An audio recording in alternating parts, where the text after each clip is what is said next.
friends, and welcome to Starry Hilder's winter Back to Eden garden. Yes, this is the winter version of the Back to Eden garden. Doesn't look like much, does it, compared to what you just saw, all the greenery and the beautiful vegetables and big plants. Well, it's winter. But you know, this is the thing with the Back to Eden garden. Because it reflects nature, well, does nature go on vacation in the wintertime? Like a lot of us?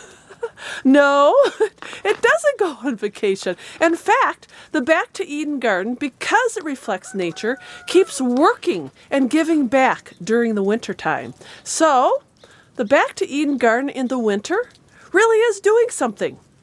And Starry's going to show you how it continues to work and create a biodiverse environment that will give back to you when spring is ready. Pretty cool stuff. So let's start with, the sunflowers. I don't disturb the birds, but during the spring, we will plant sunflowers. And because of the nature of the Back to Eden garden, the birds come in and they carry seeds around. The chipmunks carry the seeds around. And they kind of do the planting for us in a lot of instances. And so we will have sunflowers pop up all over our garden floor. Everywhere. Now, everywhere. And it's not just, you've seen our Back to Eden garden floor. It's not just sunflowers. It's squash. It's a rogue tomato plant. It's rogue carrots. And that's the thing I love about the Back to Eden garden method is truly, it just works with nature. It works with the birds. It works with the butterflies. It works with the bees. Nothing is left out that God didn't create that it works with. And the great thing is it takes man out of the equation. Because you know what? I've said this before. Man has a tendency to kind of mess things up. Come on, friends. You know we do. But with this Back to Eden garden method,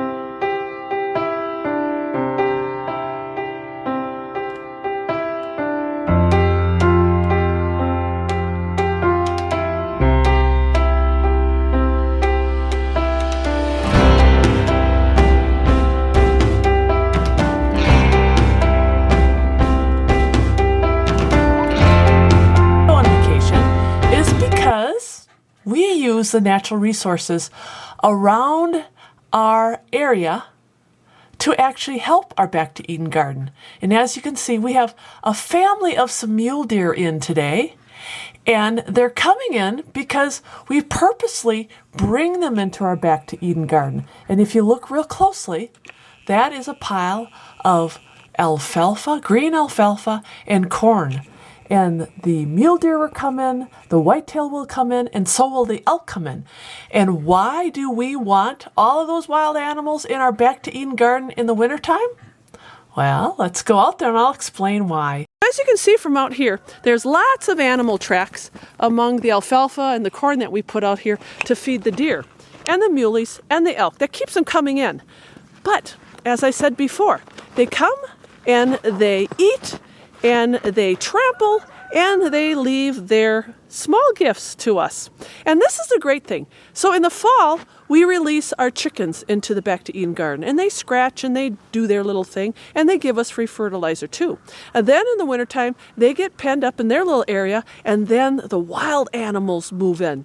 And they do the work of the chickens, basically, because they scratch things up a little bit, and they leave their droppings, and that's free fertilizer for us. So by the time springtime comes, wow, we don't have to buy fertilizer. We don't have to till. We don't have to pull more weeds and start all over again. No. And here's another little ditty, a starry ditty. If you remember at the very beginning, when we started our Back to Eden garden, we went with raised beds. Well, you see, we don't have raised beds anymore. No raised beds. Because this was the big flaw, the big mistake, the big flaw in our design. We really thought the Back to Eden method could be contained in a garden bed. No way. You can't contain nature in a bed. Doesn't make any sense. And because we were newbies, we didn't get it. But after the first year, when we seen everything growing around the beds and outside of the beds and over the beds. We're like, what are we doing with these beds? So we just tore down the walls and became what Paul Gauci originally intended the Back to Eden garden to be, borderless.